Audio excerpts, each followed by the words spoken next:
یہ سارے لوگ پرسوں نہیں تھے. اچھا جی پڑھو.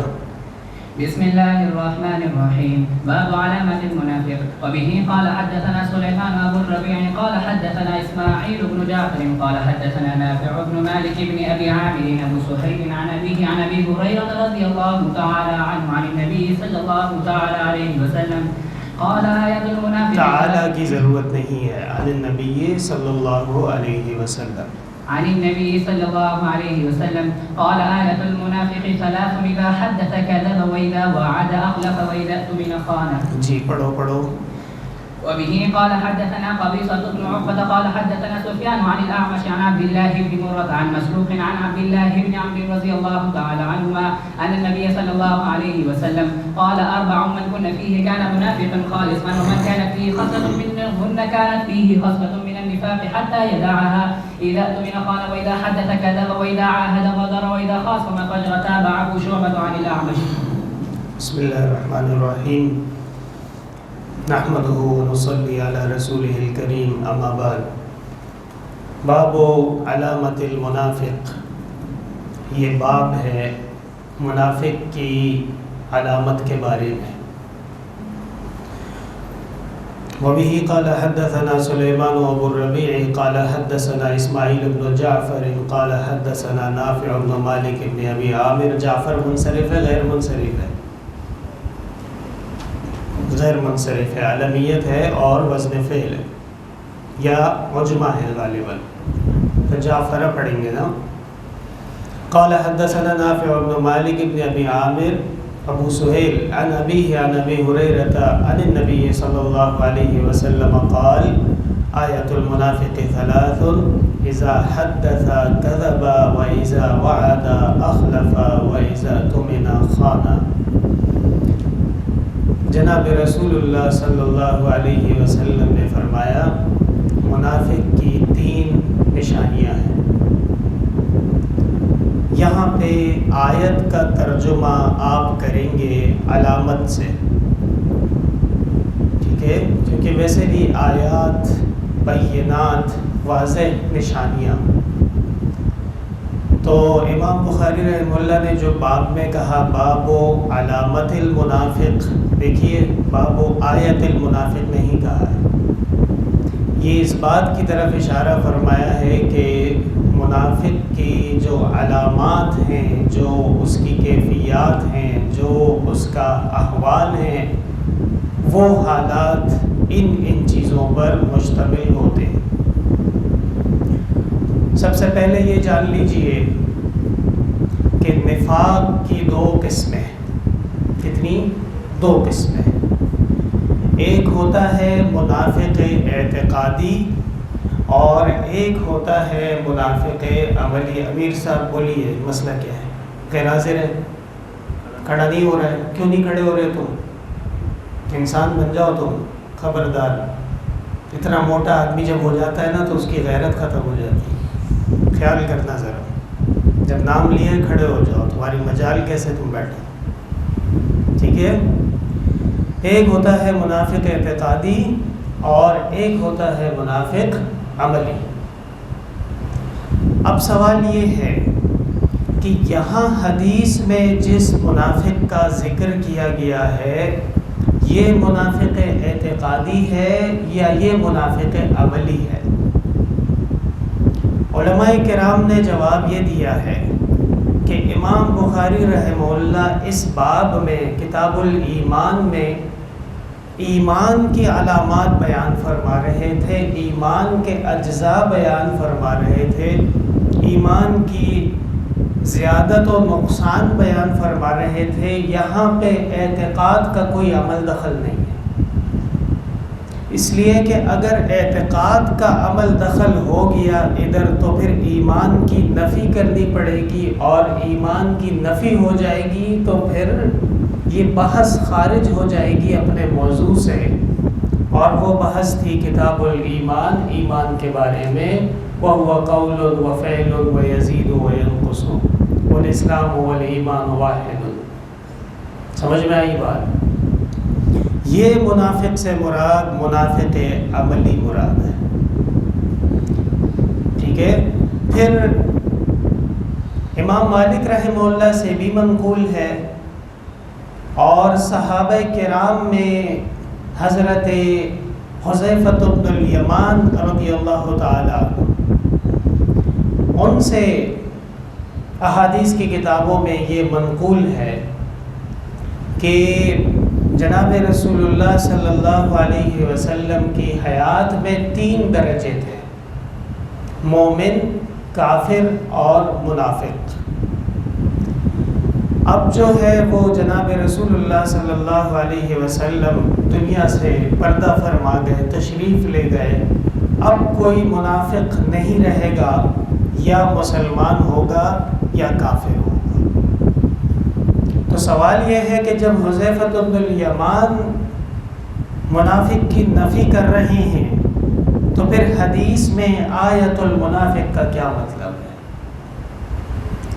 خود رسول اللہ صلی اللہ علیہ وسلم کے جلیل القدر صحابی فرما چکے ہیں کہ منافق وہ پیغمبر کے دور میں ہوتا تھا۔ کیسے ہوتا تھا؟ فَلْيَحْذَرِ الَّذِينَ يُخَالِفُونَ عَنْ أَمْرِهِ أَن تُصِيبَهُمْ مُصِيبَةٌ أَوْ يُصِيبَهُمْ عَذَابٌ أَلِيمٌ۔ جو رسول اللہ صلی اللہ علیہ وسلم کے خلاف کرتے ہیں ان کو چاہیے کہ وہ ڈرے اللہ سے۔ کیا ہوتا تھا؟ وہ سورہ توبہ کی ایک آیت ہے،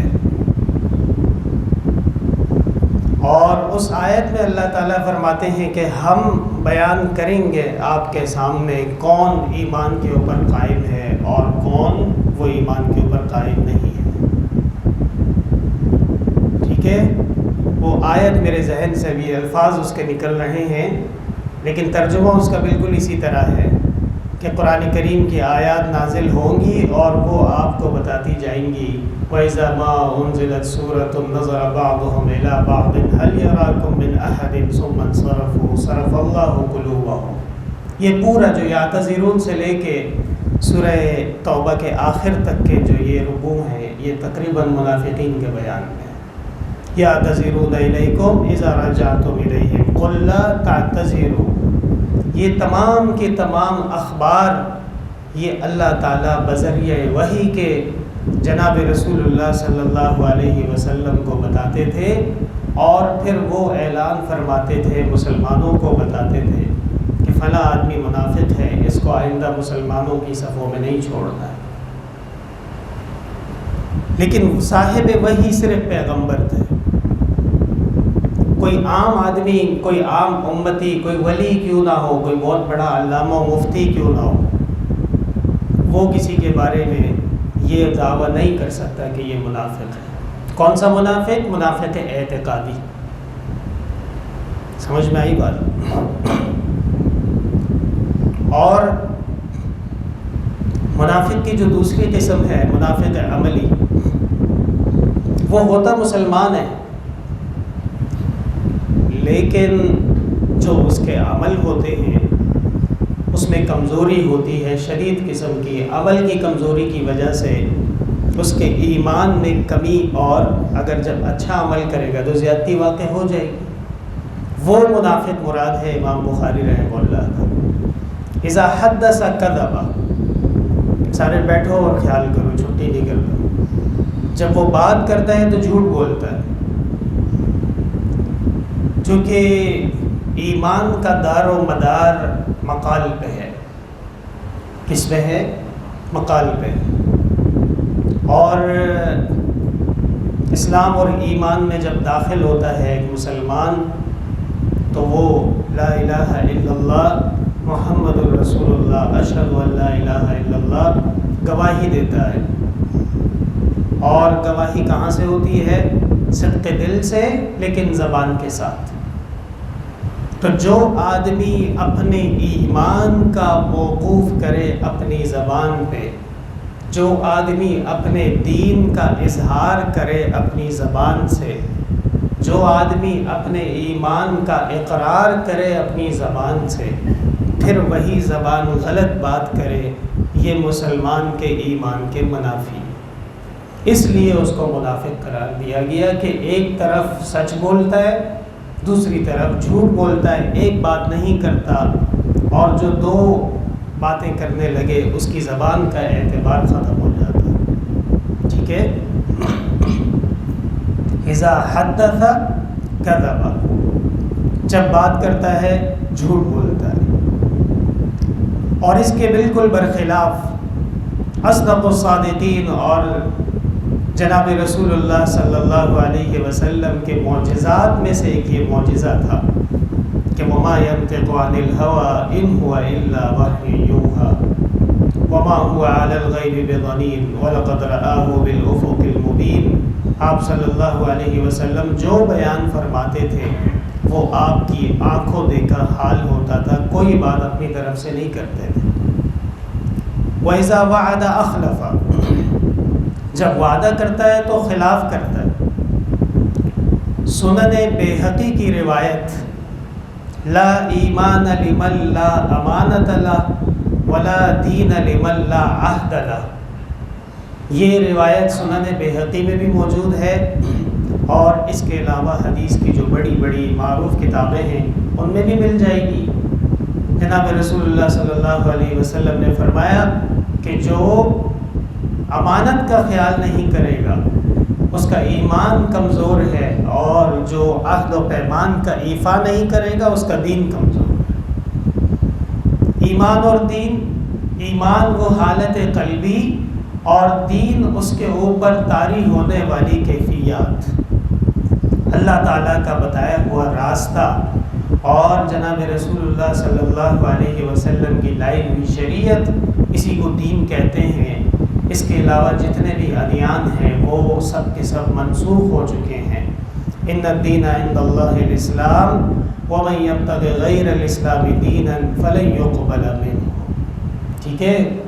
تو منافق کے بارے میں آپ صلی اللہ علیہ وسلم نے 3 نشانیاں بیان فرما دیں کہ جب وہ بات کرے گا جھوٹ بولے گا، وَإِذَا وَعَدَ أَخْلَفَ، اور جب وہ عہد و پیمان وعدہ کرے گا تو اس کے خلاف کرے گا، وَإِذَا اؤْتُمِنَ خَانَ، اور جب اس کے پاس امانت رکھوائی جائے گی تو وہ خیانت کرے گا. امانت کے بارے میں یہ مسائل یاد رکھیے گا کہ جس تھیلی میں امانت دی گئی ہے اس تھیلی کو بھی تبدیل کرنے کی اجازت نہیں ہے، اور جو نوٹ دیے گئے ہیں یا جو سکے دیے گئے ہیں اس سکے یا نوٹ کو بھی تبدیل کرنے کی اجازت نہیں ہے امین کے لیے. اگر کوئی کہے کہ یہ میں آپ کے پاس امانت رکھوا رہا ہوں اور آپ اس کو استعمال کر سکتے ہیں تو یہ امانت نہیں رہی بلکہ یہ قرضہ بن چکا ہے.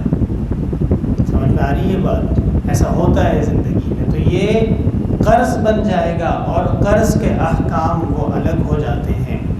امانت میں امین کو کسی بھی قسم کے تخیر کا، تصرف کا اجازت نہیں.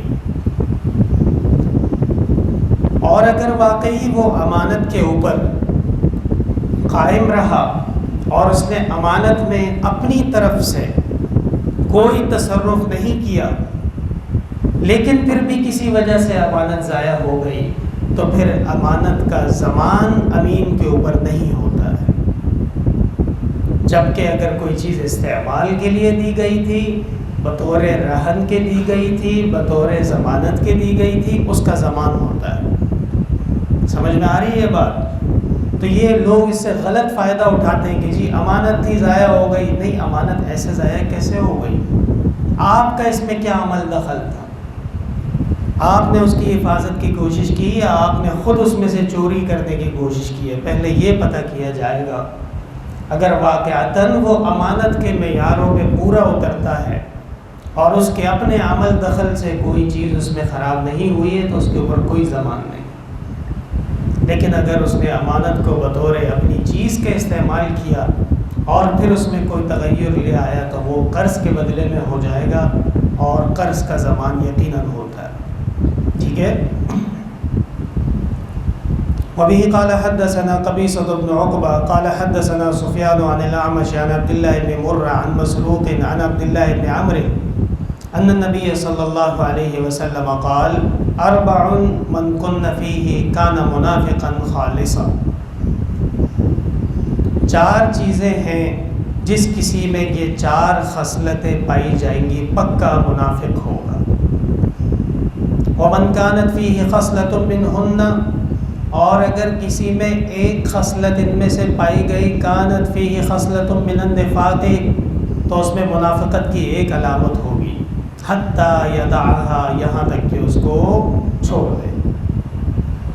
اذا تؤمن خان، جب امانت رکھوائی جائے گی تو وہ خیانت کر دے گا۔ وَإِذَا حَدَّثَ كَذَبَ، جب بات کرے گا جھوٹ بولے گا۔ وَإِذَا عَاهَدَ غَدَرَ، اور جب عہد و پیمان کرے گا تو بدل جائے گا۔ وَإِذَا خَاصَمَ فَجَرَ، اور جب لڑائی کرے گا تو بد کلامی شروع کر دے گا۔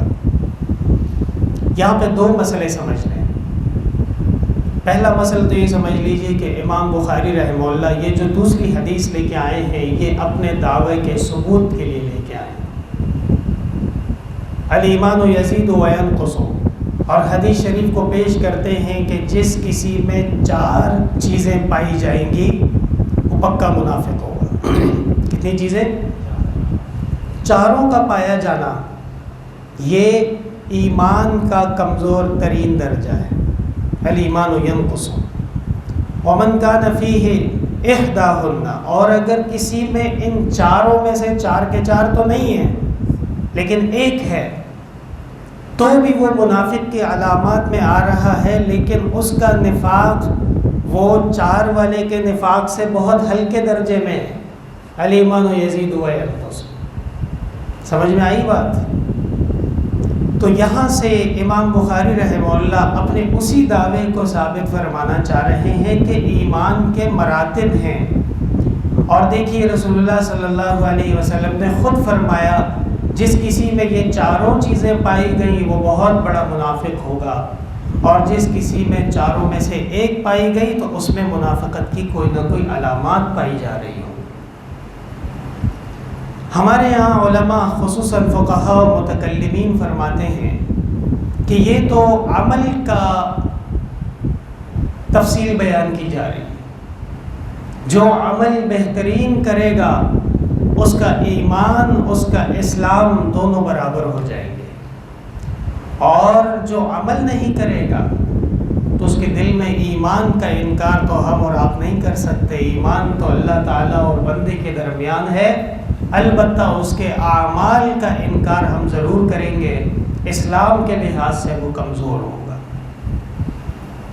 اور یہاں پہ وَإِذَا عَاهَدَ غَدَرَ، جب وہ عہد و پیمان کرتے ہیں تو غداری کر لیتے ہیں۔ آج کل کہتے ہیں جی یو ٹرن لے لیا گیا۔ یو ٹرن کا کیا مطلب ہے؟ یو ٹرن دوسرے الفاظ میں جھوٹ کو کہتے ہیں۔ یو ٹرن جو ہے وہ 2 نمبری کو کہتے ہیں، وعدہ خلافی کو کہتے ہیں، اور امانت داری کے توڑنے کو کہتے ہیں۔ حضرت معاویہ رضی اللہ تعالی عنہ امیر المومنین و امیر الشام، ان کی محاذ پیش آ گئی تھی رومیوں کے ساتھ۔ شام اور یورپ کی سرحدیں لگتی ہیں آپس میں، اور حضرت معاویہ رضی اللہ تعالی عنہ نے رومیوں کے ساتھ جنگ بندی کا معاہدہ کیا تھا کہ جی فلاں فلاں دن تک کوئی لڑائی نہیں ہوگی اور کوئی ایک دوسرے پہ حملہ نہیں کرے گا۔ اور جرنیلوں نے حضرت معاویہ کو یہ مشورہ دیا کہ اسی جنگ بندی کے دوران میں ہم اپنی فوجوں کو رومیوں کی سرحد کراس کرا دیتے ہیں، آگے بھیج دیتے ہیں، اور جیسے ہی جنگ بندی ختم ہوگی ہم انہی کے گھروں میں جا کے ان کی پٹائی کریں گے۔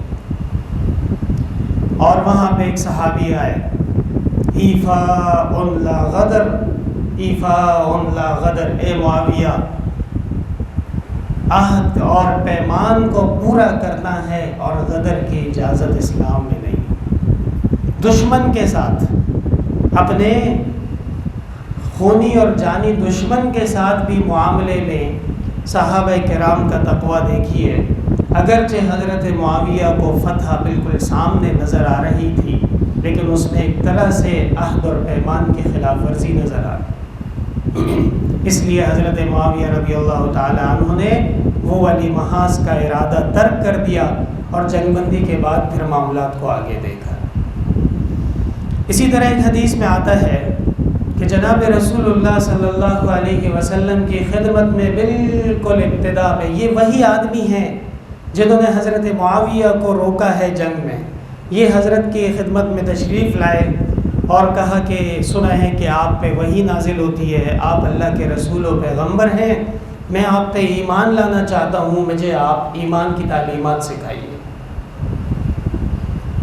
آپ صلی اللہ علیہ وسلم نے جواب دیا، الیوم لشدید، آج کے دن مشکل بہت زیادہ ہے۔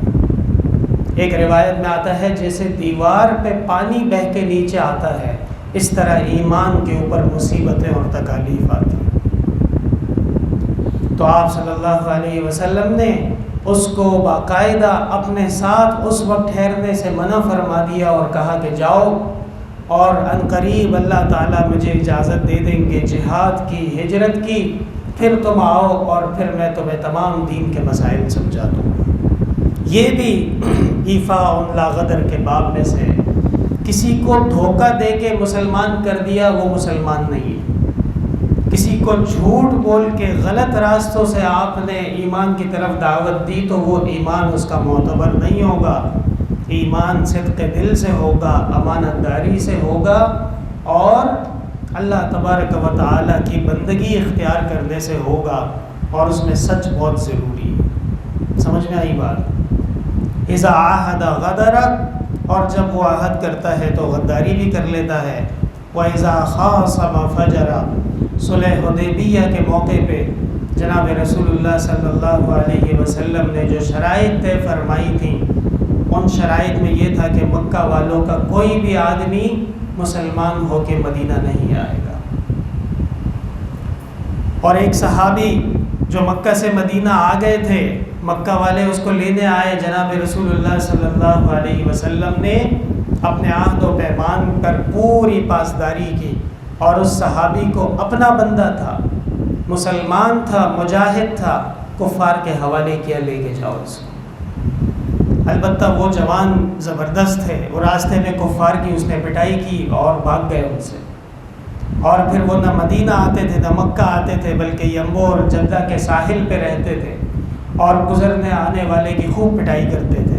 آخرکار مکہ والے خود تنگ آ گئے اس سے کہ یہ کیا ہو رہا ہے، لیکن آپ صلی اللہ علیہ وسلم نے اپنے عہد و پیمان کو پورا کیا تھا۔ سمجھ میں آئی بات؟ تو ہمیں کوئی نہ سکھائے، اسلام ہی دنیا کو عہد و پیمان، صداقت اور سچائی کا درس دے چکا ہے، اور اسلام ہی اس کی سب سے بڑی مثال ہے۔ تابعہ شعبۃ عن الأعمش، اور گالی دینا وَإِذَا خَاصَمَ فَجَرَ منافق کی علامت ہے، ایمان کی کمزوری کی علامت ہے۔ ایک ہوتا ہے گالی دینا، اور ایک ہوتا ہے گالی کا واجب ہو جانا انتظام کے حوالے سے۔ حضرت والی صاحب رحمۃ اللہ علیہ فرماتے تھے کہ 3 آدمیوں کے لیے لال آنکھوں والا ہونا ضروری ہے۔ کیسی آنکھیں؟ لال آنکھیں۔ نمبر 1 شوہر، اگر کمزور ہے، غریب، ایسا الٹا سیدھا ہے تو بیوی اس کے ساتھ کھیلتی رہے گی، ہاں چلو آج یہ کرنا ہے، آج وہ کرنا ہے، ساری زندگی غریب کی ختم ہو جائے گی۔ کل ہی مجھے ایک ساتھی بتا رہے تھے اپنے ایک ساتھی کے بارے میں، کہنے لگے میں نے اس سے کہا کہ چلو کھانا کھاتے ہیں، اس نے کہا صبر کرو، میں اپنی بیگم سے پیسے لے لوں پھر چلیں گے کھانا کھانے کے لیے۔ تو یہ حالات آ جاتے ہیں پھر آدمی پہ کہ وہ اپنی جیب میں پیسے بھی نہیں رکھ سکتا، بیگم کے پاس رکھواتا ہے۔ تو آدمی کو منتظم ہونا چاہیے۔ دوسرا محتمم، میرے لیے بھی دعا کیجیے، اللہ تعالیٰ بغیر غصے کے کام چلائے سارا، لیکن عموماً جو محتمم ہوتا ہے وہ مجبور ہو جاتا ہے غصہ کرنے پہ۔ اور تیسرا باپ، والد، گھر کا بڑا، اگر ایسا گھر ہے کہ اس میں کسی کا روب نہیں ہے، کوئی کسی سے ڈرتا نہیں ہے، تو وہ گھر جو ہے دن بدن اس کے حالات بگڑتے جائیں گے۔ تو اس طرح کا ماحول، اور یہ صرف تنبیہ کے لیے، قتل و قتال کے لیے نہیں ہے کہ چھری اٹھاؤ اور لوگوں کو ذبح کرنا شروع کر دو، یہ تو گناہ ہے بہت بڑا۔ خیرکم خیرکم لأہلہ وأنا خیر لأہلی، تم میں سب سے اچھا آدمی وہ ہے جو اپنے گھر والوں کے لیے اچھا ہو، اور میں سب سے زیادہ اپنے گھر والوں سے محبت کرتا ہوں۔ باب قیام لیلۃ القدر من الایمان. جی.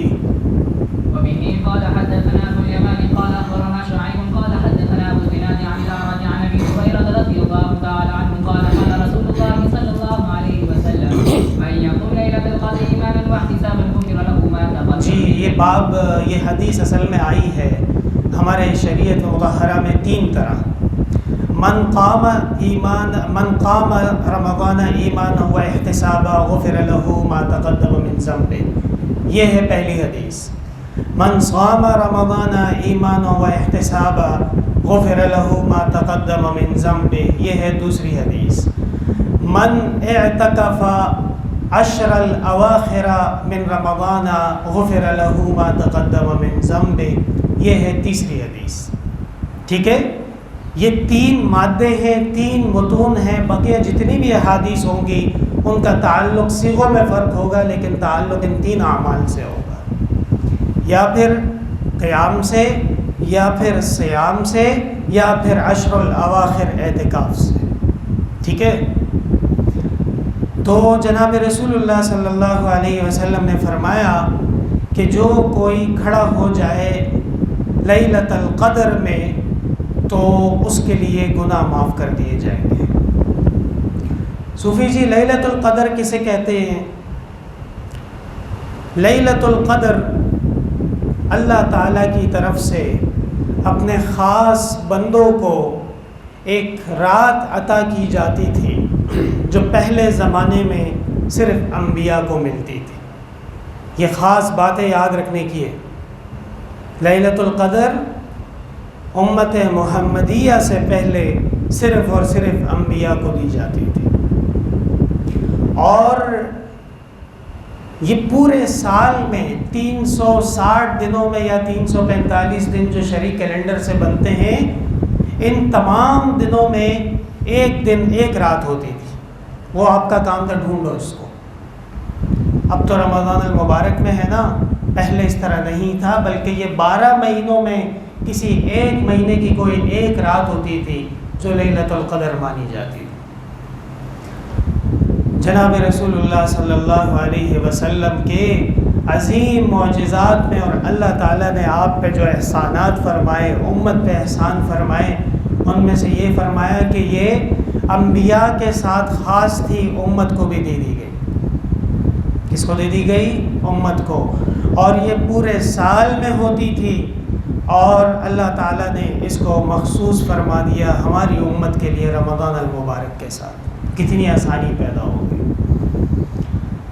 اور حدیث شریف میں آتا ہے کہ صحابہ کرام کے درمیان میں ایک بنی اسرائیل کے عابد کا ذکر ہوا جس نے بڑی طویل عمر پائی تھی، اور اس نے اللہ تبارک و تعالیٰ کی خوب عبادت کی تھی، خوب اس نے اللہ تعالیٰ کے احکام پہ عمل کیا تھا اور اللہ کا قرب حاصل کیا تھا.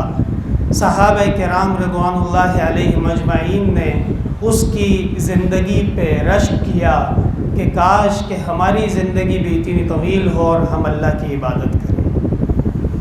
جبکہ امت کی زندگی کے بارے میں حدیث شریف موجود ہے، عمری و عمر امتی ما بین 60 الی 70، میری اور میری امت کی عمر 60 سے 70 کے درمیان میں ہوگی. سمجھ میں آئی بات؟ تو صحابہ کرام رضوان اللہ علیہم اجمعین کا وہ سچی خواہش اور ان کا وہ رشک دیکھ کے اللہ تبارک و تعالی نے ان کے لیے ایک رات مخصوص فرمائی، انا انزلناہ فی لیلۃ القدر وما ادراک ما لیلۃ القدر لیلۃ القدر خیر من الف شہر. ایک رات ہے، اور اس ایک رات کی عبادت 1000 مہینوں کی عبادت سے بہتر ہے. کتنے عرصے کی عبادت بنتی ہے؟ 83 سال، 83 سال بنتے ہیں 1000 مہینے کو اگر آپ تقسیم کر دیں سالوں کے اوپر. سمجھ میں آئی بات؟ یہ ہو گئی لیلۃ القدر کا مختصر تعارف. اس کے بعد کون سی رات لیلۃ القدر کی ہے؟ اس میں 2 اقوال ہیں۔ پہلا قول حافظ ابن قیم زاد المعاد میں، حافظ ابن قیم رحمہ اللہ نے زاد المعاد میں فرمایا ہے کہ رمضان اگر 30 دنوں کا ہے تو 21ویں، 23ویں، 25ویں، 27ویں، 29ویں یہ قوی امکان ہے کہ یہ لیلۃ القدر ہو، جب رمضان کتنے کا ہو؟ 30 کا ہو۔ اور اگر رمضان المبارک 29 کا ہے تو بقول حافظ ابن قیم رحمہ اللہ کے 22ویں، 24ویں، 26ویں، 28ویں یہ لیلۃ القدر بنتے ہیں۔ سمجھ میں آ رہی ہے بات؟ اسی لیے ہمارے بزرگوں نے اور علماء کرام نے اس بات کا اہتمام فرمایا ہے کہ رمضان المبارک کی ہر رات میں عبادت کی جائے، تاکہ جو رات بھی لیلۃ القدر کے مناسب ہو وہ اللہ تعالیٰ مسلمانوں کو نصیب کرتے ہیں۔ سمجھ میں آئی بات؟ حضرت مولانا جلال الدین رومی رحمہ اللہ بہت بڑے ولی اللہ کے صوفی اور عالم تھے۔ ان کے اشعار ہیں: خواجہ چجوئی ز شب قدر بدانی، ہر شب قدر است اگر قدر بدانی۔ یہ لکھو، خواجہ چجوئی ز شب قدر نشانی، اس طرح ہے، خواجہ چجوئی ز شب قدر نشانی، ہر شب قدر است اگر قدر بدانی۔ کہتے ہیں کہ صوفی صاحب کیا ڈھونڈ رہے ہو؟ صوفی صاحب نے کہا کہ میں شب قدر کی نشانی ڈھونڈ رہا ہوں۔ مولانا روم نے فرمایا ہر رات شب قدر ہے، کاش کہ تمہیں رات کی عبادت کی قدر ہو۔ سمجھ میں آئی بات؟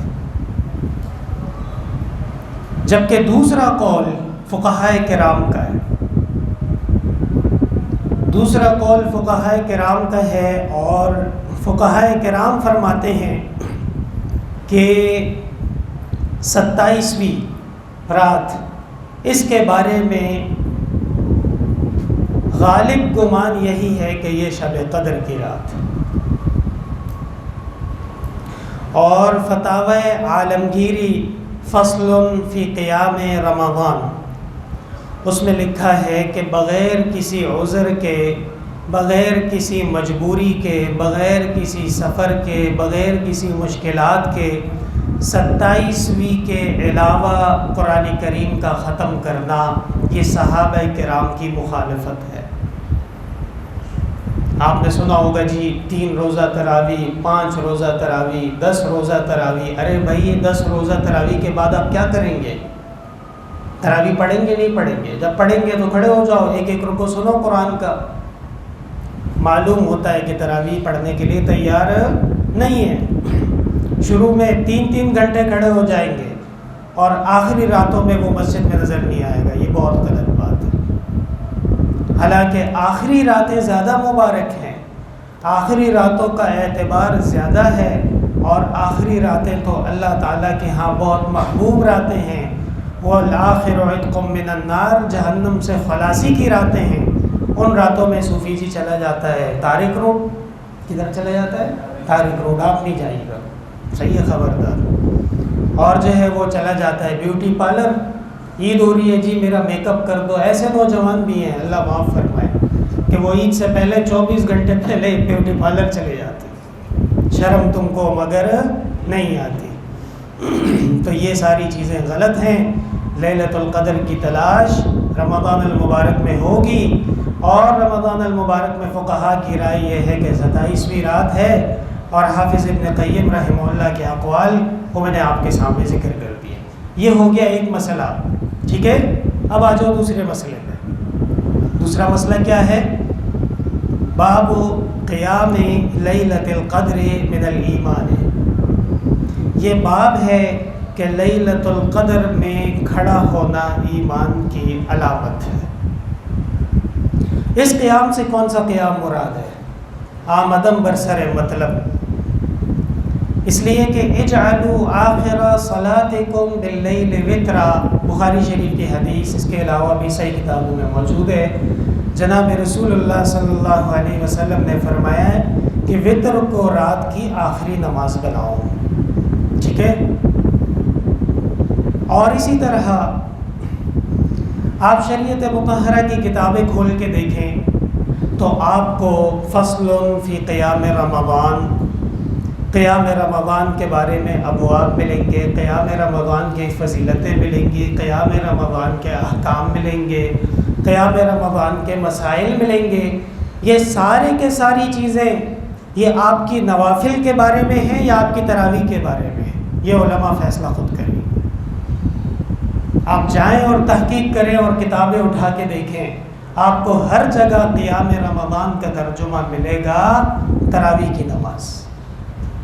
سمجھ میں آ رہی ہے بات؟ تو سارے رمضان کا جو قیام ہے اس سے مراد تراویح ہوگی، اور لیلۃ القدر کے قیام سے مراد تیری نفلیں ہوں گی۔ اس کے لیے کوئی قرینہ چاہیے، کوئی دلیل چاہیے، اگر ہے تو آؤ میدان میں، نہیں ہے تو مان جاؤ کہ اس سے بھی مراد تراویح ہے۔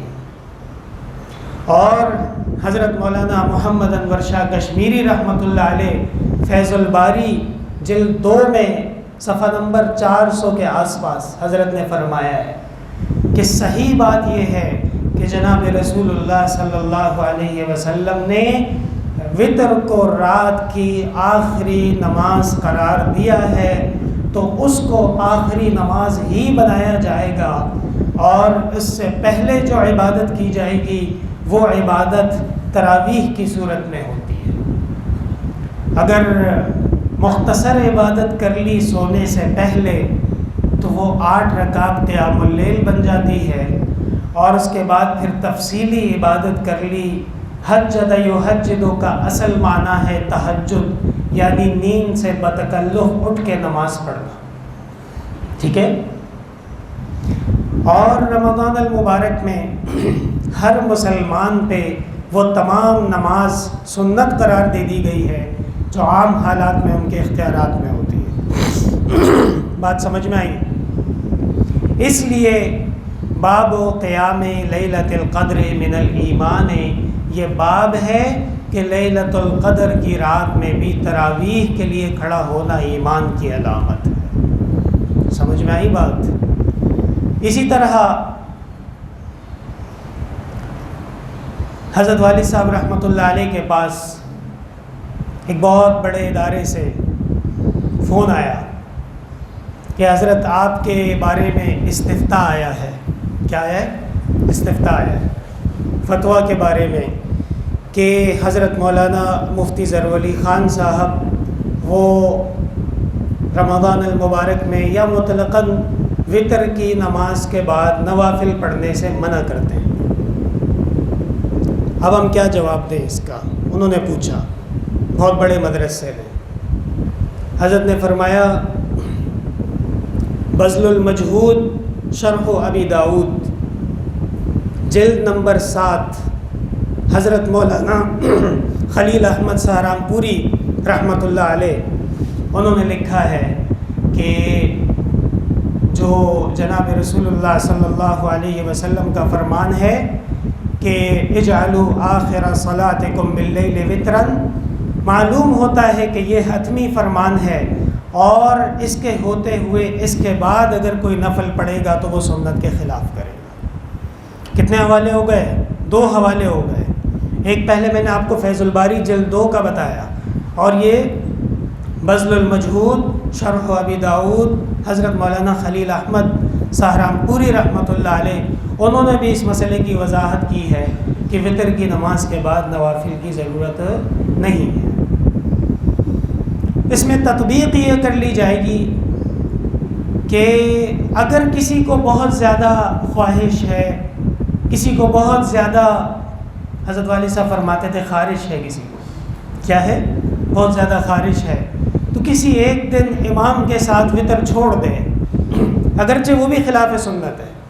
قاضی خان وغیرہ میں ہے کہ رمضان المبارک میں امام کے ساتھ با جماعت وطر پڑھنا یہ سنت مؤکد ہے، لیکن اگر کسی کو خواہش ہو رہی ہے کہ نہیں میں نے تو آج نفلیں پڑھنی ہی پڑھنی ہے، تو پھر وہ وطر کو چھوڑ دے، سنت کے خلاف نہ کرے، اپنی نوافل وغیرہ پڑھ کے اس کے بعد وطر پڑھ لیکن اس کو عادت نہ بنائیں. اگر عادت بنائے گا تو سنت مؤکدہ کا تارک ٹھہرے گا. اور امام کے ساتھ باجماعت وطر پڑھ لینا حنفیہ کے نزدیک رمضان المبارک میں یہ سنن میں سے ہے، واجبات میں سے ہے. مسئلہ واضح ہو گیا. تفصیلات کے لیے دیکھیے احسن العطر فی تحقیق رکعتین بعد الوطر، حضرت والد صاحب کے جو احسن الرسائل ہیں اس کے اندر یہ رسالہ موجود ہے، اور اس میں تمام وہ حوالے حضرت نے جمع فرمائے ہیں جس کے اندر وطر کے بعد نوافل پڑھنے سے شریعت میں منع کیا گیا ہے. بات سمجھ میں آئی صوفی جی؟ جی چلو. باب الجهاد من الإيمان وبه قال حدثنا حرامي بن حفص قال حدثنا عبد الواحد قال حدثنا عمارة قال حدثنا أبو سعد بن عمرو بن جرير قال سمعت أبا هريرة رضي الله تعالى عنه عن النبي صلى الله عليه وسلم قال إن كتب الله عز وجل لمن خرج في سبيله لا يخرجه إلا إيمان بي أو تصديق برسلي أن أرجعه بما نال من أجر أو غنيمة أو أدخله الجنة ولولا أن أشق على أمتي ما قعدت خلف سرية ولوددت أني أقتل في سبيل الله ثم أحيا ثم أقتل ثم أحيا ثم أقتل. باب الجهاد من الإيمان، یہ باب ہے کہ جہاد ایمان کا ایک بہت بڑا شعبہ ہے. عموماً جہاد تو آپ کو معلوم ہے کہ بہت ہی بڑا جامع لفظ ہے، اس میں جہاد کے کئی شعبے آ جاتے ہیں، لیکن امام بخاری رحمہ اللہ یہاں پہ جہاد سے مراد جہاد فی القتال، جہاد فی المعرکہ، جہاد بالسیف مراد لے رہے ہیں.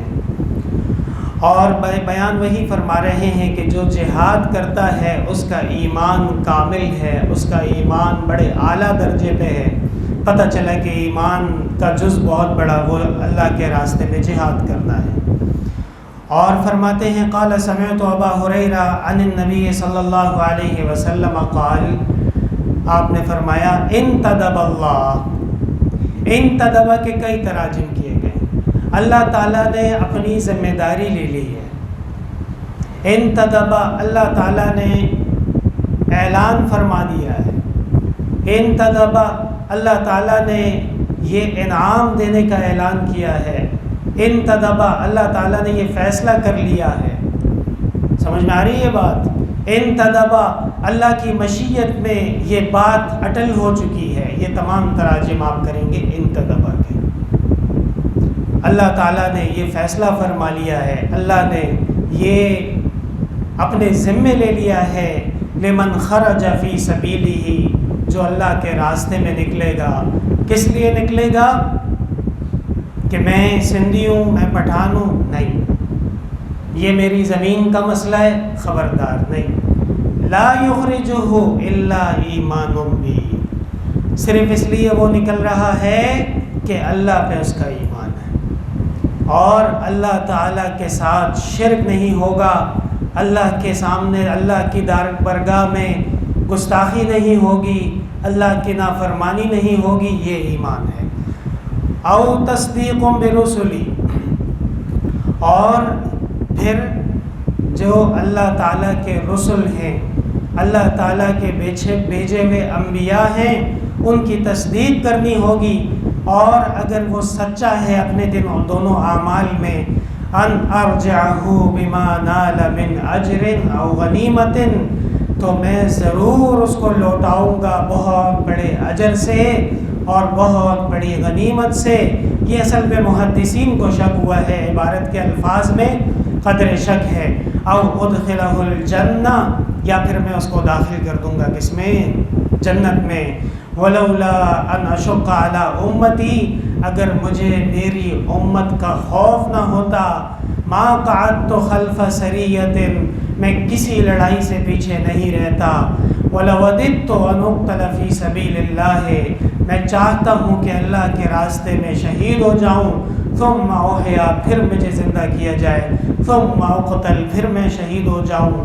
ثم احیا، پھر مجھے زندہ کیا جائے. ثم اقتل، پھر میں شہید ہو جاؤں. کیا مطلب ہے مجھے امت کا خوف نہ ہو؟ یعنی اگر جناب رسول اللہ صلی اللہ علیہ وسلم ہر محاذ پہ تشریف لے جاتے، ہر جنگ میں تشریف لے جاتے، تو عین ممکن تھا کہ امتی کو بھی پیچھے بیٹھنے کی اجازت نہ ہوتی. جب رسول جا رہا ہے تو تم کیا کر رہے ہو؟ سمجھ میں آئی بات؟ آپ صلی اللہ علیہ وسلم کا امت کا احسان دیکھیں کہ کئی ایک سرائے میں جس جنگ میں آپ بنفس نفیس نہیں گئے، اسے سریہ کہتے ہیں، وہاں آپ نہیں گئے اور آپ مدینہ منورہ میں موجود رہے، اس لیے کہ آنے والی امت محمدیہ کے تمام افراد کو محاذ پہ جانے کے لیے مجبور نہ کیا جائے۔ سمجھ میں آ رہی ہے بات؟ ورنہ آپ صلی اللہ علیہ وسلم سے بڑا ایمان کسی کا نہیں تھا، آپ صلی اللہ علیہ وسلم سے بڑا جذبہ کسی کا نہیں تھا۔ آپ فرماتے ہیں کہ ایک دفعہ نہیں بلکہ کئی مرتبہ میں اللہ کے راستے میں شہید کر دیا جاؤں، میری تو یہ خواہش ہے، لیکن امت کے کام اور امت کی فکر بہت زیادہ ہے۔ جامعہ حقانیہ کوڑا خٹک میں بہت بڑا اجلاس تھا اور دنیا کے علماء جمع ہوئے تھے، اور میں بھی حضرت والد صاحب رحمۃ اللہ علیہ کے ساتھ گیا۔ وہاں پہ ایک بہت بڑے مولوی صاحب جو ایک زمانے میں بڑے مجاہد تھے، اب وہ نہیں ہے، یہ عجیب تماشا ہے، پہلے لوگ مجاہد ہوتے تھے اب پیر بن گئے۔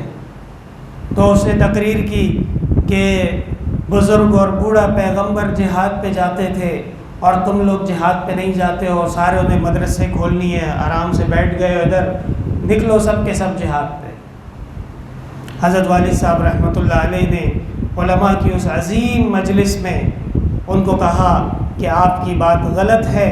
آپ صلی اللہ علیہ وسلم نے فرمایا وَلَوْلَا نَشُقَّ عَلَىٰ أُمَّتِي، آپ نے جہاد بھی کیا ہے اور اپنے قوم کے ضعفاء کا خیال بھی کیا ہے۔ لا يستوي القاعدون، وہاں پہ بھی اللہ تعالیٰ نے غیر اولي الضرر کے الفاظ نازل فرمائے ہیں، اور لولا نفر من كل فرقة منهم طائفة ليتفقهوا في الدين، حضرت والد صاحب رحمۃ اللہ علیہ نے ایسے دلائل قائم کیے وہاں پہ کہ مولوی صاحب پھر سر اٹھانے کے قابل نہیں رہا تھا۔ سمجھ میں آئی بات؟ تو یہ اللہ تبارک و تعالیٰ کا نظام ہے کہ زندگی میں ہر آدمی کا اپنا میدان ہے۔ وَلِلنَّاسِ فِي مَا يَعْشَقُونَ مَذَاهِبُ وَالْفَنُّ خَيْرُ كُلُّ، اللہ تعالیٰ نے ہر کسی کا اپنا مقدر لکھا ہے، کوئی حدیث کی خدمت کرے گا، کوئی فقہ کی خدمت کرے گا، کوئی میدان جہاد میں جائے گا، کوئی رائیونٹ چلا جائے گا۔ سمجھ میں آ رہی ہے بات؟ یہ سب کے سب اپنے ہیں اور سب کے سب اپنا اپنا کام کر رہے ہیں۔ جی پڑھو جی۔ باب تطوع قيام رمضان من الإيمان وبه قال حدثنا إسماعيل قال حدثني مالك عن ابن شهاب عن حميد بن عبد الرحمن عن أبي هريرة رضي الله تعالى عنه أن رسول الله صلى الله عليه وسلم قال من قام رمضان إيمانا واحتسابا غفر له ما تقدم من ذنبه۔ جی ایمان و احتسابا، ایمان کا مطلب تو آپ سمجھ گئے ہیں کہ اپنے عمل کی نیت درست ہو، اللہ تبارک و تعالیٰ کے لیے ہی عمل کیا جائے، اللہ کے سوا کسی اور سے کوئی امید نہ رکھی جائے، اللہ کے سوا کسی اور کو شریک نہ ٹھہرایا جائے، اللہ کے سوا کسی اور کو قادر مطلق، مشکل کشا، حاجت روا، مدد رسا، غوث کرنے والا، سننے والا، حاضر ناظر، کسی بھی قسم کا اللہ کے ساتھ کسی کو شریک نہ ٹھہرایا جائے اور توحید اختیار کر لی جائے، اسے کہتے ہیں ایمان۔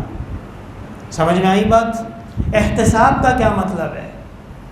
حضرت مولانا انور شاہ کشمیری رحمۃ اللہ علیہ فرماتے ہیں بیداری قلب کو احتساب کہتے ہیں۔ کیا زبردست ترجمہ کیا ہے!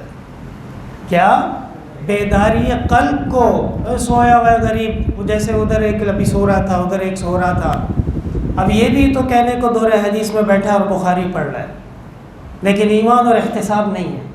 سمجھ میں آئی بات؟ وہ اپنی نیند پوری کر رہا ہے۔ اور ایک آدمی ہے وہ غریب، ہر بات کو غور سے سنتا ہے، استاذ کی بات کو یاد کرنے کی کوشش کرتا ہے، اس کو ضبط کرتا ہے، یہ ہے ایمان اور احتساب۔ اب ایک آدمی مسجد میں ہے، بس آ گیا تو آ گیا، کوئی پکڑ کے لے آیا اس کو، امام کہتا ہے کہ اوپر ہو جاؤ تو اوپر ہو جاتا ہے، امام کہتا ہے کہ نیچے ہو جاؤ تو ہاں۔ سہراب گوٹ کی مسجد میں ایک دفعہ بجلی چلی گئی تھی اور اسپیکر بند ہو گئے تھے، امام صاحب نماز پڑھا رہے تھے، حضرت مولانا قاری مفتاح اللہ صاحب مدظلہ العالیہ، اللہ تعالیٰ ان کا سایہ محترم ہم پہ سلامت رکھے، انہوں نے یہ لطیفہ سنایا۔ فرمانے لگے وہاں علاقے میں ایک پاگل تھا، وہ بھی مسجد میں آیا ہوا تھا، تو اس نے نماز توڑی اور بیچ میں کھڑا ہو گیا اور پشتوں میں کہتا تھا اخقت شئی برا شئی۔ سمجھ میں آ رہی ہے بات؟ جب امام اللہ اکبر کہتا تھا یہ بولتا تھا اخقت شئی، سب نیچے ہو جاتے تھے۔ پھر امام صلی اللہ علیہ وسلم حمیدہ کہتا تھا تو پاگل کہتا تھا برش، سب اوپر ہو جاتے تھے۔ تو یہ بھی نماز ہے، لیکن اس میں ایمان اور احتساب نہیں ہے۔ ایمان اور احتساب ایسا ہوگا کہ جو عمل کیا جا رہا ہے اس دل میں پتہ ہو کہ یہ عمل کیوں کیا جا رہا ہے۔ سمجھ میں آ رہی ہے بات؟ ایمان و احتسابہ، عمل کی نیت درست ہو، عمل کے آداب معلوم ہو، عمل کا غرض و غایہ معلوم ہو، عمل کس کے لیے کیا جا رہا ہے معلوم ہو، اس کے اوپر منتج ہونے والے ثمرات کیا ہوں گے۔ جب ایک مسلمان مومن کو یہ ساری چیزیں معلوم ہوتی ہیں اور وہ روزے رکھتا ہے، اپنے آپ کو بھوکا پیاسا رکھتا ہے، تو اللہ تعالیٰ اس کو کتنا بڑا اجر دیتے ہیں۔ ورنہ حدیث میں ہے کہ بہت سے لوگ جو روزے رکھتے ہیں ان کو بھوک پیاس کے علاوہ کچھ بھی نہیں ملتا۔ کیوں نہیں ملتا؟ اس لیے کہ ایمان اور احتساب نہیں ہوتا ہے۔ سمجھ میں آ گئی بات؟ جی۔ باب صوم رمضان احتسابا من الايمان وبه قال حدثنا ابن سلام قال اخبرنا محمد بن فضيل قال حدثنا يحيى بن سعيد عن ابي سلمة عن ابي هريرة رضي الله تعالى عنه قال قال رسول الله صلى الله عليه وسلم من صام رمضان ايمانا واحتسابا غفر له ما تقدم من ذنبه غفر له ما تقدم من ذنبه۔ اس سے مراد کون سے گناہ ہیں؟ جمہور کی رائے یہی ہے کہ اس سے مراد اللہ تعالیٰ نے ہر وہ گناہ اس سے مراد لیا، یعنی جو اللہ تبارک و تعالیٰ کی قدرت میں ہر گناہ کو معاف کرنے کی قدرت موجود ہے۔ تو محدثین اگرچہ کہتے ہیں کہ غفر له ما تقدم من ذنبه، اس سے مراد صغائر ہے، لیکن وہ کبائر جس سے آدمی توبہ طائب ہو چکا ہے اور جس پہ ندم ہے اور آئندہ نہ کرنے کا ارادہ ہے، وہ بھی صغائر کے اندر شامل ہو جاتے ہیں اور اللہ تعالیٰ اس کو بھی معاف فرما دیتا ہے۔ اللہ تعالیٰ کی رحمتیں اور اللہ تعالیٰ کا غفران وہ بہت بڑا ہے، اور ایک ایمان والا مسلمان اس کا احاطہ نہیں کر سکتا ہے۔ اس لیے ہم یہی کہیں گے کہ حقوق اللہ اور حقوق العباد وہ تو اپنی جگہ ہیں ہی، لیکن اگر بندہ دل سے توبہ اور استغفار کر لے اور رجوع الی اللہ کر لے تو کوئی بعید نہیں ہے کہ اللہ تعالیٰ اس کے تمام گناہ معاف فرما دے اور اس کی مغفرت فرما دے۔ ٹھیک ہے جی۔ باب الدين يسر قال النبي صلى الله عليه وسلم احب الدين الى الله الحنيفيه السمحه الحنیفیہ السمحہ، الحنیفیہ یعنی کہ یکسو، ایسا دین جو المائل عن البدعات والشرک الى الحق، اس میں عن اور الی کا فرق ہے، جو بدعات اور شرک سے دور ہو جائے اور حق کی طرف مائل ہو جائے اسے حنیفیہ کہتے ہیں۔ اور وہ شعر دورنگی چھوڑ دے سراسر یک رنگ ہو جا، ہاں دورنگی چھوڑ دے یک رنگ ہو جا، سراسر موم یا سنگ ہو جا، اور یک گو از دو یک سو باش، یک دلو یک قبلہ یک رو باش۔ یہ شعر بھی آپ کو لکھوایا تھا۔ یہ تمام حنیفیہ کی تعریف ہے، ایسا دین اختیار کر لینا کہ جس میں پھر آپ کو بدعات اور شرک اور رسومات کا کوئی عمل دخل نہ ہو۔ السمحہ السہلہ، آسان دین ہے۔ کتنا آسان دین ہے کہ نماز 4 رکعت فرض کی گئی، لیکن آدمی مسافر ہو گیا، اللہ نے فرمایا 2 رکعت پڑھ لے۔ نہیں کھڑا ہو سکتا، فرمایا بیٹھ کے پڑھ لے۔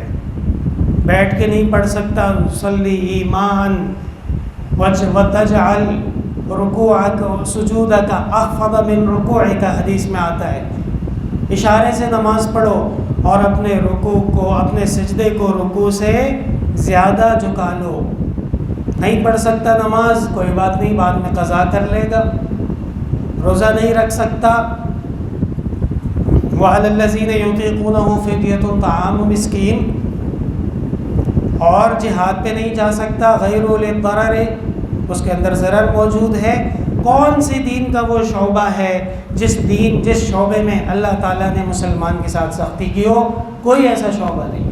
حج کا حکم آیا، فرمایا من استطاع الیہ سبیلا، آنے جانے کے معاملات برابر ہونے چاہیے تب حج فرض ہوگا۔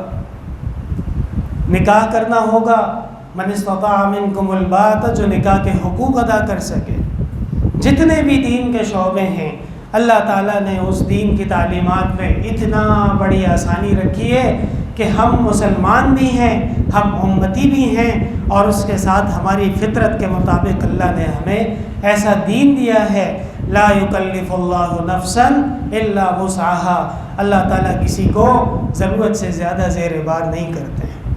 سمجھ میں آ گئی بات؟ یہ مطلب ہے الحنیفیہ، مسلمان موحد ہوتا ہے، ہم موحد ہیں، ہمارا کیش ہے ترک رسوم، ملتیں جب بڑھ گئیں اجزائے ایمان ہو گئے، اور سمحہ کا مطلب ہے کہ آسان ترین دین ہے۔ جی وبه قال حدثنا عبد السلام بن مطهر قال حدثنا عمر بن علي عن معن بن محمد الغفاري عن سعيد بن ابي سعيد المقبوري عن ابي هريره رضي الله تعالى عنه عن النبي صلى الله عليه وسلم قال ان الدين يسر ولن يشاد دين احد الا غلبه فسددوا۔ ہاں، ولن يشاد الدین، اس کو مفعول بھی بنا لیں گے، فاعل ہوا بنے گا، فاعل احد بنے گا، اور اگر اس کو ولن یشاد الدین احدا تو پھر یہ دوسری طرح بن جائے گا۔ ترجمہ ہے کہ اس دین میں کوئی سرکشی نہیں کرتا، اس دین میں کوئی اپنی طرف سے بات نہیں چلا سکتا، اس دین میں کوئی اپنی مرضی نہیں چلا سکتا، الا غلبہ، مگر یہ کہ دین اس پہ غالب آ جاتا ہے۔ اللہ تعالیٰ نے دین اسلام کی حفاظت کا یہ ذمہ لیا ہے، انا نحن نزلنا الذکر وَإِنَّا لَهُ لَحَافِظُونَ۔ اللہ تبارک و تعالیٰ نے اس دین میں ایسا کمال رکھا ہے کہ اگر کوئی گڑبڑ کرنا چاہے بھی تو نہیں کر سکتا، الا غلبہ، مگر یہ کہ دین اس کے اوپر غالب آ جاتا ہے۔ فَسَدِّدُوا، مضبوط رہو، تیار رہو، اور دین کے تقاضے پورے کرو، اسلام کے اعمال کی کوشش کرو، ٹریننگ کرتے رہو، تربیت حاصل کرتے رہو۔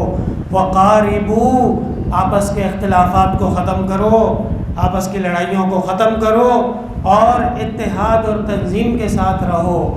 کیسا زبردست درس ہے۔ وابشروا، اور خوش خوش رہا کرو۔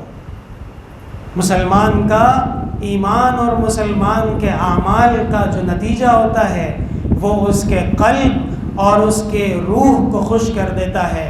اللہ تعالیٰ کی محبت میں، نماز میں، مسجد میں، وضو میں، نیک اعمال میں، جب آدمی ہر وقت گناہ کرتا ہے تو دل میں ایک بوجھ ہوتا ہے، اور اس کے بالکل مخالف جب آدمی نیک اعمال کرتا ہے تو اس کے دل میں اللہ تبارک و تعالیٰ کی طرف سے ایک نور آتا ہے، اس نور کے اوپر تم خوش رہا کرو۔ وَاسْتَعِینُوا، اور مدد طلب کرو، بِالْغَدْوَةِ، صبح کی عبادت سے، وَالرَّوْحَةِ، شام کی عبادت سے، وَالشَّيْءٍ مِّنَ الدُّلْجَةِ، اور رات میں بھی کچھ عبادت کر لیا کرو۔ ایک ترجمہ، اور حضرت والد صاحب رحمۃ اللہ علیہ کا ترجمہ، وَاسْتَعِینُوا بِالْغَدْوَةِ، صبح بھی ورزش کرو، وَالرَّوْحَةِ، شام کو بھی ورزش کرو، وَشَيْءٍ مِّنَ الدُّلْجَةِ، اور رات کو بھی ورزش کرو۔ صوفی جی، آپ لوگ ورزش کرتے ہو؟ یہ ایک بہت بڑا مسئلہ ہے کہ ہمارے جامعہ میں طلباء کے لیے ورزش کا کوئی انتظام نہیں ہے، اور آپ حضرات شاید کرتے بھی نہیں اتنے شوق سے۔ بہرحال جو جسمانی صحت ہے یہ تمام چیزوں پہ مقدم ہے، اور اللہ تعالیٰ جب آپ کو توفیق دے دیں، اب تو تقریباً آپ مولوی صاحب بن گئے ہیں، چند مہینوں بعد پھر آپ ورزش کی تیاری کر لیں جب آپ فاضل ہو جائیں، صحیح ہے؟ تو بہرحال یہ لمبا چوڑا پیٹ کا نکل جانا اور ہر وقت طبیعت کا خراب رہنا اور نامناسب رہنا، یہ ایمان اور مسلمان کے بہت ہی زیادہ اس کو کمزور کر دیتی ہے۔ تو بہرحال یہاں پہ حدیث شریف سے دونوں تراجم صحیح ہیں، صبح بھی دعا کرو، اللہ سے مدد مانگو، شام کو بھی دعا کرو، اللہ سے مدد مانگو، اور رات کو بھی دعا کرو، اللہ سے مدد مانگو۔ اور مدد مانگنے کے کئی طریقے ہوتے ہیں، اس میں جہاد بھی آ جاتا ہے، اس میں نماز بھی آ جاتی ہے، اس میں دعا بھی آ جاتی ہے، اس میں دینی کتابوں کا مطالعہ بھی آ جائے گا، اس میں صدقہ و خیرات بھی، جتنے بھی اچھے اعمال اللہ نے آپ کو دیے ہیں، آپ کی صبح شام اور رات نیک اعمال کی طرف گزرنی چاہیے۔ سمجھ میں آ گئی بات؟ میرے خیال میں کافی ہے۔ ہاں چلیے، وہ بھی حاضر قدر نکتفی اليوم وللہ الحمد اول و آخرہ الحمد للہ رب العالمین لا الہ الا اللہ وحدہ لا شریک لہ لہ الملک و لہ الحمد وهو علی کل شیء قدیر اللہم حل مشکلاتنا واقض حاجاتنا وادفع عنا بلیاتنا واشف مرضانا واسمع دعواتنا انک سمیع الدعاء اللہم انا نسألک العفو والعافیہ فی الدنیا والآخرہ اللہم اهدنا بفضلک فیمن هدیت وعافنا فیمن عافیت وبارک لنا فیما اعطیت وقنا شر ما قضیت فانک تقضی ولا یقضى علیک فانه لا یذل من واليت ولا يعز من عادیت تبارک ربنا وتعالیت۔ پورے ملک میں سیلابی صورتحال ہے، بلوچستان کے طلباء کے فون آ رہے ہیں کہ راستے بند ہیں، اسی طرح ہمارے ڈیرہ اسماعیل خان میں کوہاٹ میں بھی بڑی مشکلات ہیں۔ دعا فرمائیے اللہ تعالیٰ مسلمانوں کی تمام مشکلات آسان فرمائیں، اور یہ جو بارش برس رہی ہے کراچی میں اللہ تعالیٰ اس کو رحمتوں کا خوشحالیوں کا پیش خیمہ ثابت فرمائے، اور حضرت والد صاحب رحمۃ اللہ علیہ کے درجات اللہ تعالیٰ بلند فرمائے، ہم سب کے اللہ تعالیٰ مغفرت فرمائے۔ صلی اللہ تعالیٰ علی خیر خلقہ محمد وعلی آلہ وصحبہ اجمعین برحمتک یا ارحم الراحمین۔ طلباء کرام، آپ جماعت کا خیال رکھا کریں اور جماعت سے 5-10 منٹ پہلے کلاس کو خالی کر دیں، اے سی بند کر دیں، اور بڑے ادب اور آداب سے وہاں مسجد میں تشریف لائیں، بیٹھیں۔ کھانے کے لیے بھی جائیں تو بہت ہی زیادہ خیال سے، اور نظر آنا چاہیے کہ یہ دور حدیث کے فضلاء کرام، ایسے نہیں کہ دیکھ کے بندہ سمجھے کہ یہ اولیاء کے بچے، خیال کیجیے، شور نہیں، بالکل آرام سے۔